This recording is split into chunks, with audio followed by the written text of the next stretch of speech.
Unified School District says its students feel vulnerable living under a Donald Trump administration. School leaders pledged today to do whatever they can to help these students feel safe again. KUSI's Ashley Rodriguez is live at the district headquarters with the latest. Ashley? Sandra, the district is specifically referring to its Latino, gay, and Muslim students. But President-elect Donald Trump is not yet in office. His policies aren't in place. So today I asked the district to explain what the issue is. We know that young people throughout our county are expressing deep anxiety and fear as a result of the presidential election. More than 130,000 kids are a part of the San Diego Unified School District. It's the second largest district in California, and according to its superintendent, Cindy Martin, all of those students were impacted by the election of Donald Trump, from preschool to 12th grade. This has affected all of our students. We can talk about subgroups of students. We talked about certain subgroups that may feel particularly vulnerable, but myself, our union leaders, Lindsey Birmingham from SDEA, we both got calls the day after the election from teachers in the classroom saying kids are coming to school, they're crying, they're afraid, they're worried, and even friends that are not in a subgroup that we just mentioned, they're worried about their own friends. We have a story of another little girl who was afraid to go to school because she was afraid her friends wouldn't be there the next day, and she said, if my friend can't go, I don't want to go.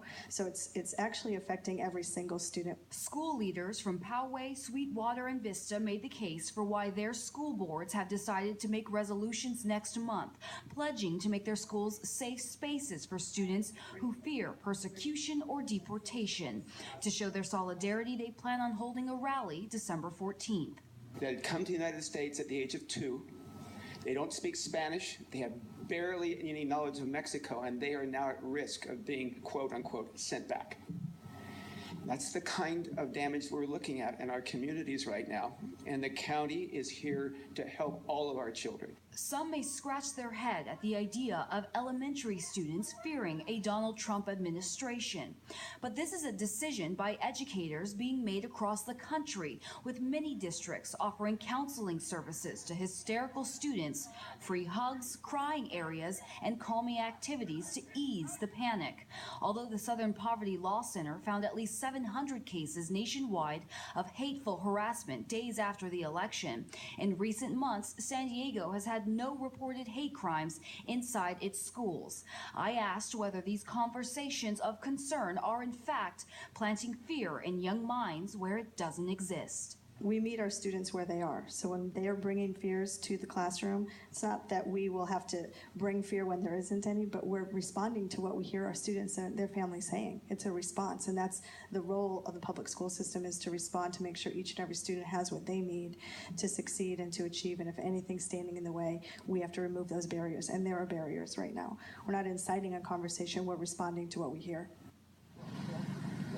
The Department of Homeland Security has designated schools as sensitive areas, which mean that federal agents can't just go in, grab a kid, and deport that kid. And the district is asking the new Trump administration to uphold that directive, although they are not using the term sanctuary schools. Now, again, their rally, a celebration of light, is December 14th in Old Town. Live from San Diego Unified, Ashley Rodriguez, KUSI News.